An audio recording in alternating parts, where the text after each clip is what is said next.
Es un gusto volver a saludarnos en esta ocasión a través de este canal de el YouTube como un instrumento digital para la difusión de contenidos científicos informacionales.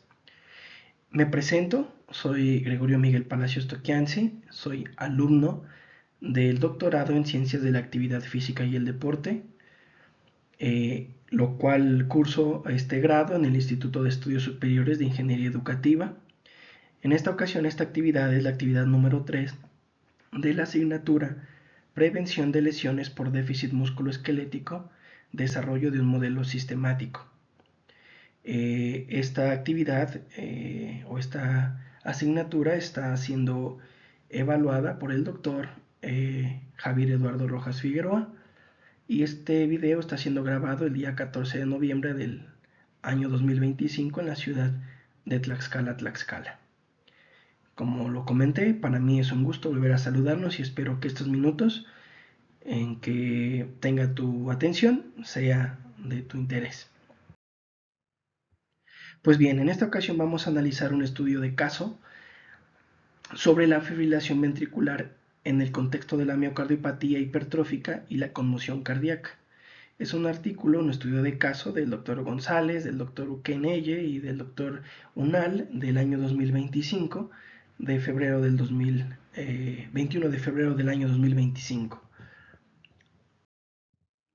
Pues bien, como una breve introducción, podríamos decir que la muerte súbita cardíaca en adultos jóvenes deportistas es uno de los fenómenos clínicos más importantes dentro de la medicina del deporte y de la cardiología.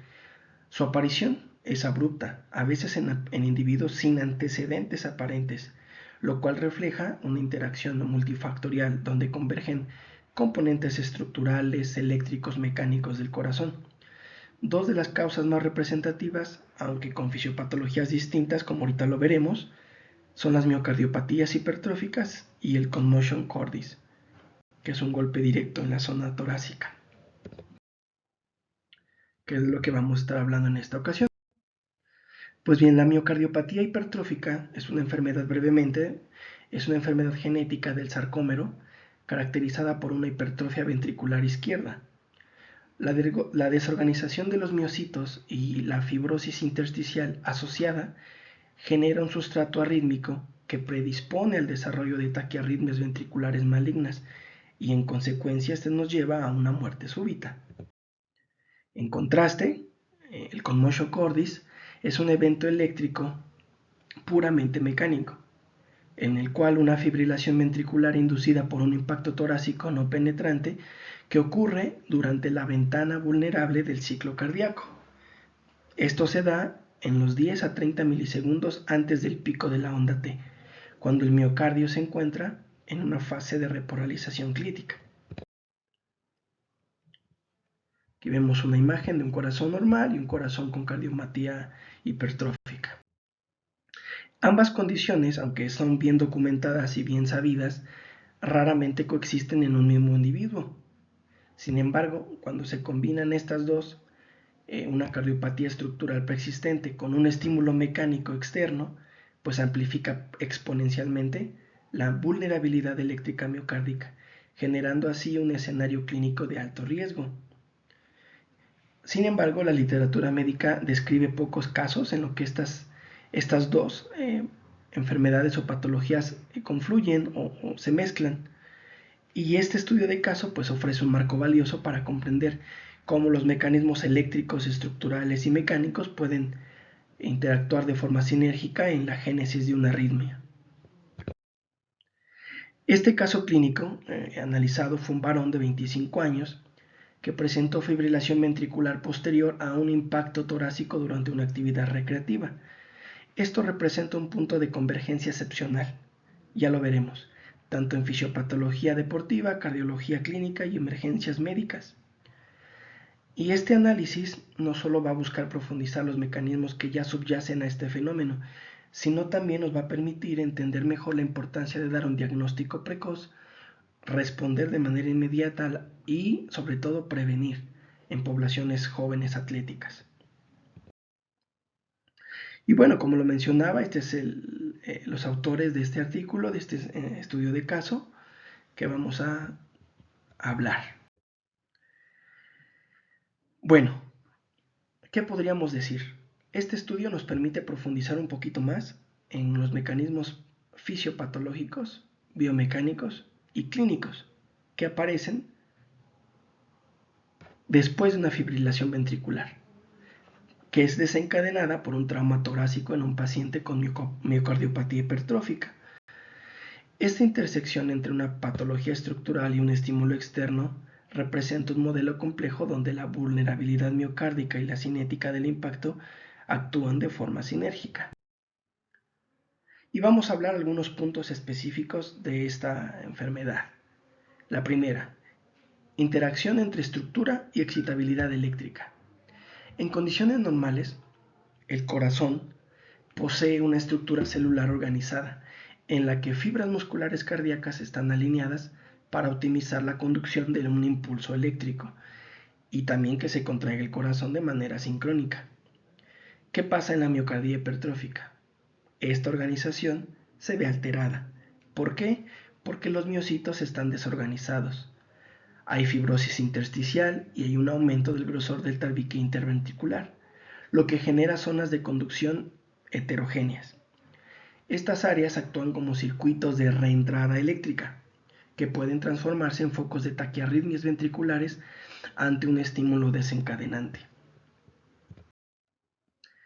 Esta presencia de fibrosis, de la cual hablábamos, puede solamente ver o puede ser solo detectada mediante gadolinio en una resonancia magnética, pero es un marcador de mal pronóstico, porque refleja áreas o nos va a ayudar a ver áreas donde hay mala cicatrización eléctrica y despolarización asincrónica. Desde un punto de vista fisiopatológico, el miocardio hipertrofiado no solo es mecánicamente más rígido, más duro, sino también eléctricamente inestable. Así que el estrés parietal y el aumento de la presión intracavitatoria modifica la función en los canales iónicos dependientes tanto de calcio, de sodio, de potasio. Esto hace que se altere la repolarización y genere un terreno arrítmico altamente sensible a cualquier estímulo externo. Segundo mecanismo de interés que vamos a estudiar hoy, el mecanismo del commotion cordis y una ventana vulnerable. El commotion cordis se produce cuando un impacto torácico contundente coincide justamente con un momento preciso de un ciclo cardíaco, que es la fase ascendente de la onda T, durante la repolarización ventricular. En ese instante, los canales de potasio y calcio se encuentran parcialmente abiertos, lo que permite que un estímulo mecánico de suficiente energía genere una despolarización anómala global, desencadenando fibrilación ventricular. La energía requerida no necesita ser excesiva. Esto es muy interesante. Estudios experimentales con animales han demostrado que apenas un impacto de 30 a 50 km por hora pueden inducir en arritmias fatales. Si ocurre dentro de la ventana crítica de 10 a 30 milisegundos antes, como lo habíamos dicho, del pico de la onda T. Factores como la densidad del objeto, la rigidez del tórax, la posición del impacto y la edad del sujeto determinan la magnitud de la transmisión de energía al miocardio. En individuos jóvenes, que es donde estamos analizando hoy esta lesión, el tórax es más elástico, así que esto facilitará la propagación de la onda de choque hacia el corazón. ¿Qué hace? Aumenta la probabilidad de alteración eléctrica. Por eso, el commotion cordis se observa con mayor frecuencia en deportistas adolescentes o en adultos jóvenes que practican deportes de contacto, como el béisbol, hockey o fútbol, y donde objetos de alta velocidad pueden impactar de manera directa la región precordial. Tercer mecanismo. Hablemos de sinergia patológica, tanto del miocardio vulnerable y un estímulo mecánico. En este caso, este estudio de caso presenta que la coexistencia de una miocardiopatía hipertrófica subyacente aumenta el riesgo de una arritmia fatal. La fibrosis, la hipertrofia septal modifican la respuesta mecanoeléctrica del corazón, haciendo que los mecanorreceptores presentes en los cardiomiocitos, que son canales iónicos sensibles al estiramiento, se activen. pero que se activen de una manera anómala ante estímulos físicos, desencadenando corrientes despolarizantes no fisiológicas. El impacto torácico entonces actúa como un disparador eléctrico en un sistema ya de por sí inestable, mientras que un individuo sin cardiopatía probablemente no habría desarrollado fibrilación ventricular. El paciente con miocardiopatía hipertrófica pues presentaba un umbral arrítmico mucho más bajo, lo que hace que la gravedad del evento, pese a que el golpe fue de intensidad moderada, sea pues más alto. Este fenómeno nos ayuda a entender la importancia de la interacción entre la mecánica cardíaca y la electrofisiología, un campo que tenemos que tener mayor conciencia o en mayor estudio, porque el corazón hipertrofiado no solo bombea de manera diferente, sino que también reacciona diferente ante las cargas mecánicas, tanto internas como externas, incluyendo obviamente las vibraciones transmitidas por impactos torácicos o por esfuerzos isométricos externos. Cuarto punto, diagnóstico y evaluación estructural. Este es un punto muy importante a recordarnos, porque la detección de la miocardía hipertrófica en este paciente fue solo posible gracias a una evaluación multimodal, que incluyó una ecocardiografía transtorácica y una resonancia magnética cardíaca. Este estudio demostró hipertrofia septal de 22 milímetros, sin obstrucción del tracto de salida, junto con la ausencia de dilatación ventricular o una valvulopatía significativa. Todo esto estableció el diagnóstico de una miocardiopatía hipertrófica no obstructiva. Sin embargo, la ausencia de una contusión miocárdica en la resonancia pues fue clave para distinguir que el evento no fue consecuencia de daño estructural agudo, sino un desencadenante eléctrico sobre una base patológica crónica. Además, ¿qué más se pudo diagnosticar? El hallazgo de ondas Q profundas e inversión de la onda T en electrocardiograma reflejó cambio eléctrico propio de la miocardia hipertrófica y no de isquemia transitoria. Este tipo de análisis nos recuerda o nos evidencia la necesidad de realizar protocolos diagnósticos integrales en todo paciente que presente fibrilación ventricular posterior a un trauma torácico, sin asumir que el evento sea mecánico. Quinto punto. Esto es muy importante. Estrategia terapéutica y prevención. Secundaria. La reanimación cardiopulmonar, o RCP como comúnmente la conocemos, pero de manera inmediata, y la desfibrilación con equipo eléctrico en el sitio fueron determinantes. El restablecimiento del ritmo espontáneo antes de los 3 minutos permitió al paciente preservar una función neurológica, demostrando que es importante tener la disponibilidad de un reanimador, de un desfibrilador en instalaciones deportivas, porque así aumentamos la probabilidad de que el paciente antes de los 3 minutos tenga una secuela crónica. También, debido a que en este paciente fue necesario implantar un desfibrilador cardioversor implantable, pues este dispositivo, el desfibrilador cardioversor implantable, este dispositivo constituyó la principal medida de protección de este atleta, pero también se ve que es el mejor dispositivo que se puede colocar en pacientes con estas patologías, que tengan arritmias ventriculares letales, ¿verdad? O con antecedentes de fibrilación ventricular. Desde una perspectiva de la fisioterapia o la medicina deportiva, es muy bueno que nos capacitemos en entender cómo funcionan estos dispositivos para poder después rehabilitarlos, de tal manera que quien haya sufrido este tipo de lesiones pueda regresar a hacer deporte sin el miedo de que vuelva a tener algún otro síntoma. Punto número 6. ¿Qué importante es entonces en la medicina del deporte realizar tamizajes cardiológicos sistemáticos en jóvenes deportistas? Porque la mayoría de muertes súbitas en atletas son atribuibles a patologías estructurales no diagnosticadas, siendo la miocardiopatía hipertrófica la principal en pacientes menores de 35 años. Sin embargo, un simple electrocardiograma y un simple ecocardiografía en los momentos preentrenos o en la evaluación preparativa o preparatoria podrían detectar hasta un 70% de los casos de riesgo, evitando entonces la muerte en algunos casos.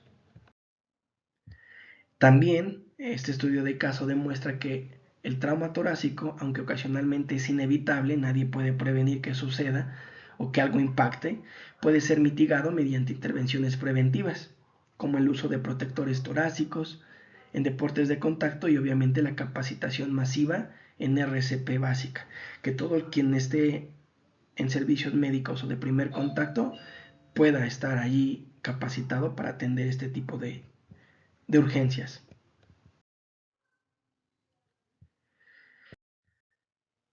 Punto número 7. Una perspectiva fisiopatológica integral.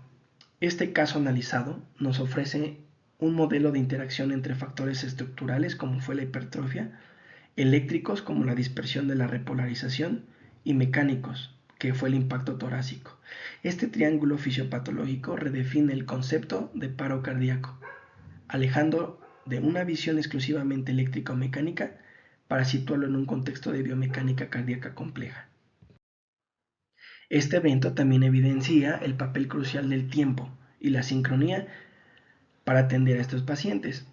La coincidencia entre el impulso mecánico y la fase vulnerable del ciclo cardíaco ilustra cómo una alteración mínima en un momento preciso puede desencadenar una catástrofe eléctrica.